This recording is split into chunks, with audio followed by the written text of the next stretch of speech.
welcome back to part 2 of my Vegas Pro tutorial.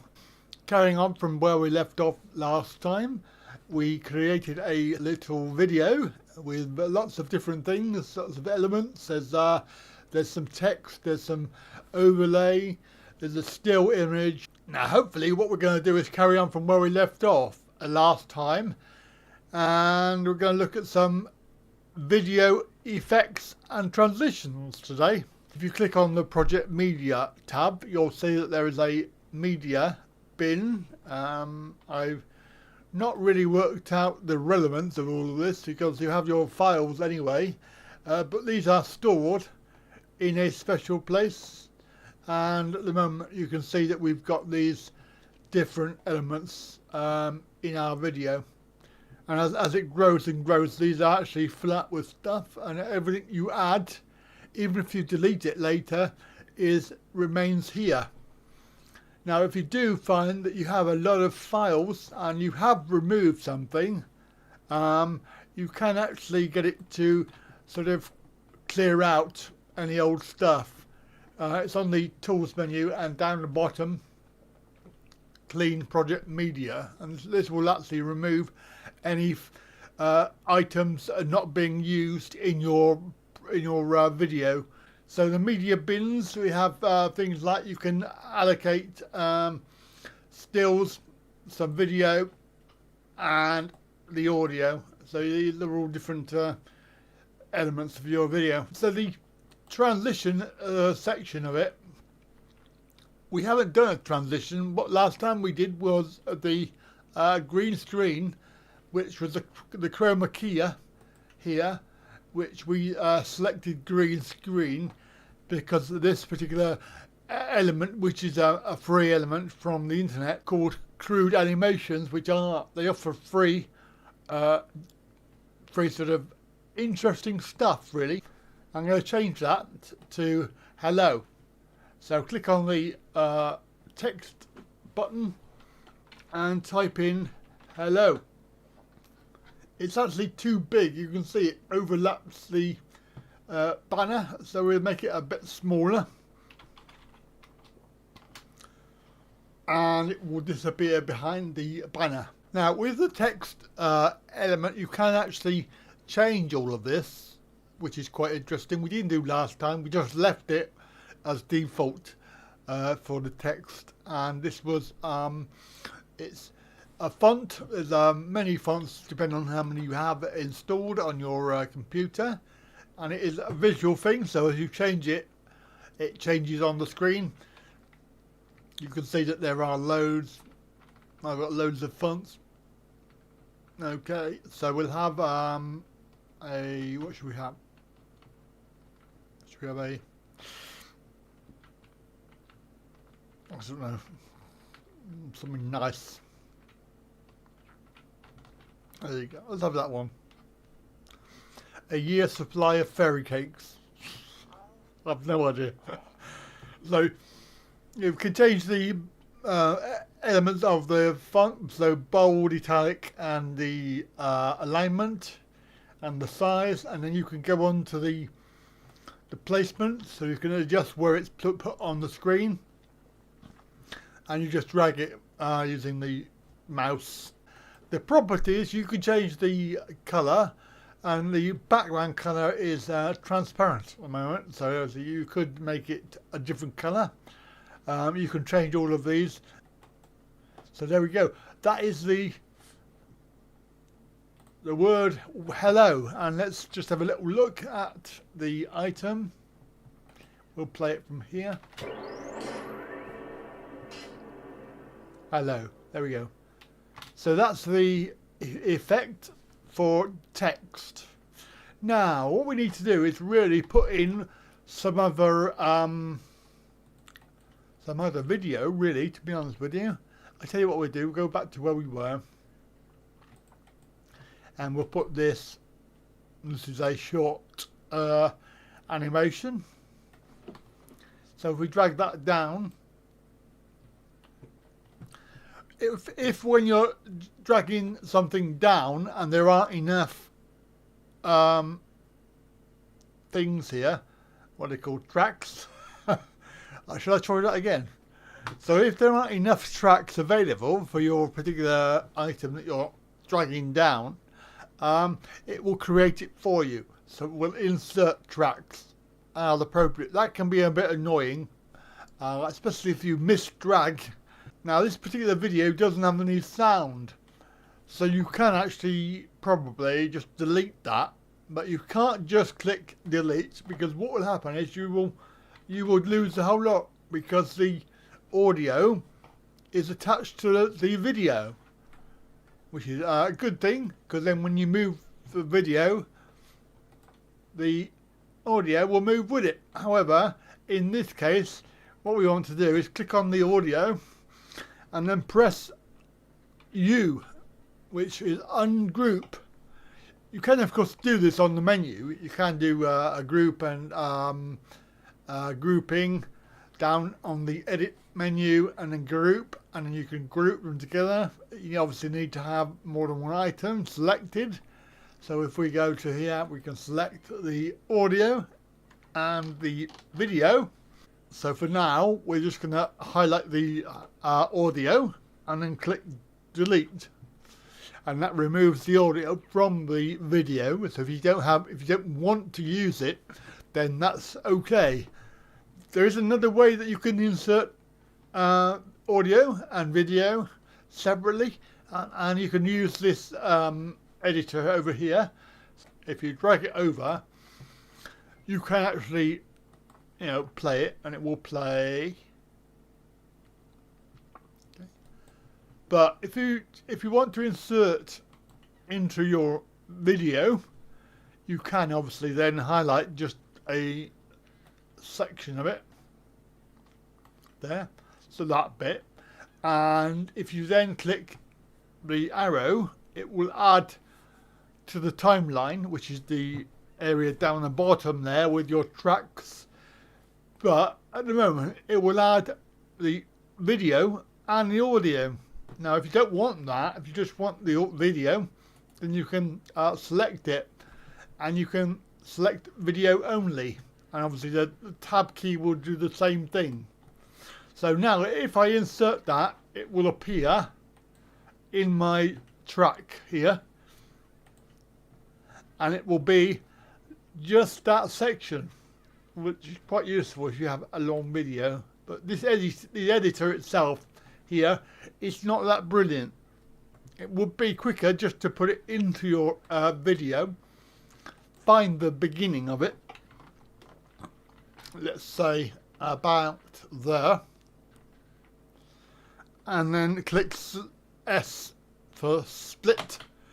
Go to the end of the bit that you want, say for there, and then press S again, and basically you've done the same editing, but you've done it quicker in my opinion. I'm just going to undo all of that. And obviously if you click the undo, it will undo as many as you, well, one at a time, but you can also do multiple undos as well, so you can do everything we've done so far, or just the one item. Back to the editor, we have this particular thing which we've inserted, which we will need to get rid of, so we just click delete. Okay, so now we have our particular section that we're going to do.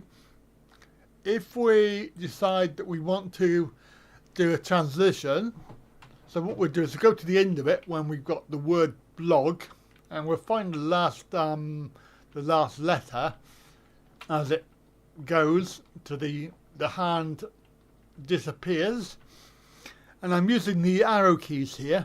Now if you scroll in using your mouse, you can zoom in and select it, and then when you go through on the arrow keys it goes slower through the stepping motion as opposed to big jumps. Okay, so the last bit there is when hand appears again, which we will just there So we will remove that last bit there. Okay, so now what we're going to do is we're going to transition into another animation, I think, or another let's have that one there, beach background. That sounds like a good idea. So we can double click it, but when you do that, it will appear in the position of the cursor. So if I undo that, you can see that the cursor is here, so the actual video will be inserted from here. So if you don't want that, you need to make sure that you put the video cursor at the end, and then you can either drag it or you can double click it. Now here's an example of what I meant about inserting the tracks. Now because there was an audio track, and there wasn't an audio track where I clicked, it's put an audio track in.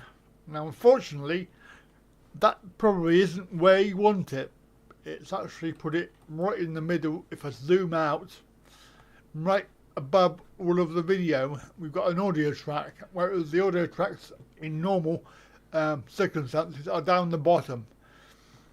You want to try and keep some structure to your organisation, so it makes it really easy to find stuff, because when you've got a lot of tracks it becomes very, very complicated.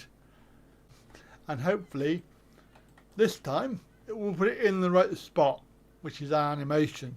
Okay, now let's find the point where we want to transition, which will be after the hand disappears, which is there.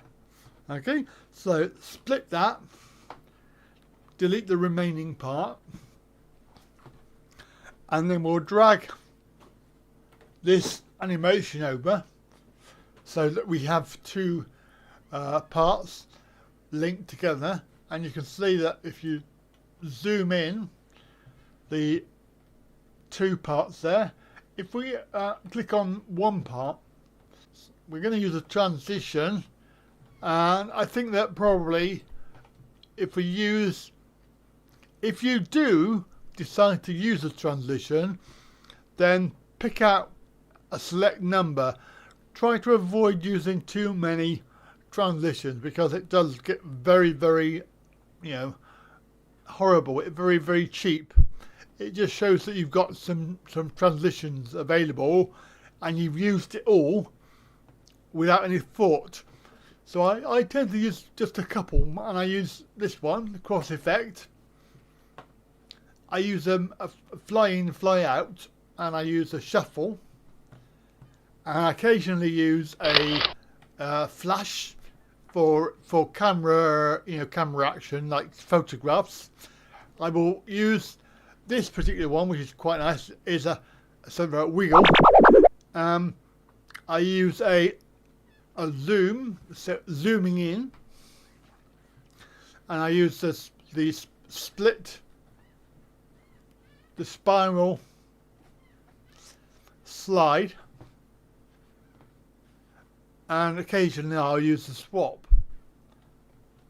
So, and there are other ones there, such as the push, which is quite good, and a page peel, which is quite good. I like that one.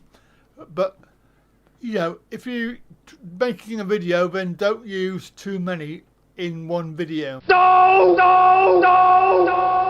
Now I think that what we'll do is we'll use a wiggle. That's quite nice. We will go for the big wiggle, and all you do is drag that down, and I like to put it on the one that you're joining. So you've got one highlighted and you're going to join it to the other one. You get all of these options that pop up, which in my opinion shouldn't really appear. I think they need to change this so that it goes straight back to there, and then if you want to edit it you can by clicking the little X, but for now you have to click to close it. It is a a default 1 second transition. Now what we can do is we can play the transition from there. So you can see it sort of goes and changes. There we go. So that's pretty good, isn't it? We'll split this file again, delete that, and maybe we can put another item in there. So let's see, what should we have? We'll have this this loop, this stage loop. So I don't need any sound for this, but just to make sure, what we'll do is we'll have video only, and then we click on the track that we want it to go into, and then we will go and click the button, and there we go. So it's inserted the video. That is way too long, so we will split that down, make it a bit shorter. Now we need to transition this, so at the moment it goes from here to here, and it's quite abrupt. So on the transitions, what we'll do, we'll demonstrate a shuffle. So a 3D shuffle. Now this just we can just show this by clicking on one of the videos and then drag this down and let go, and it will join, it will display the box, and what it will do is join these two videos together. Let's have a look.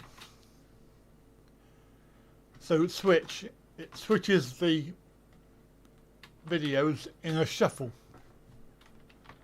Okay, that's good. Right, I think just to remind ourselves, we'll get rid of this audio because it's not required. There's no actual audio there.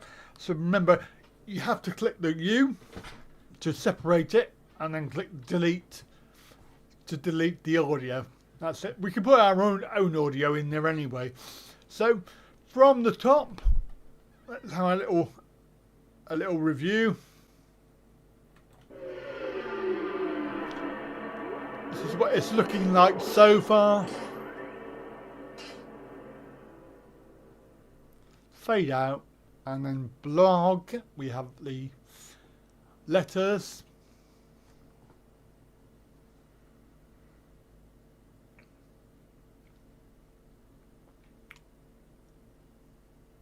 Change to the beach.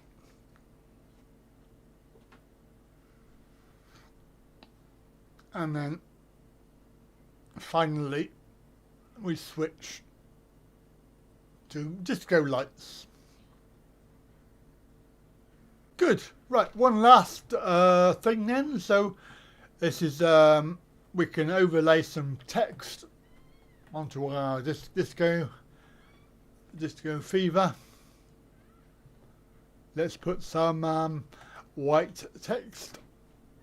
So drag that down, place that on the track above, and then put our change our text there.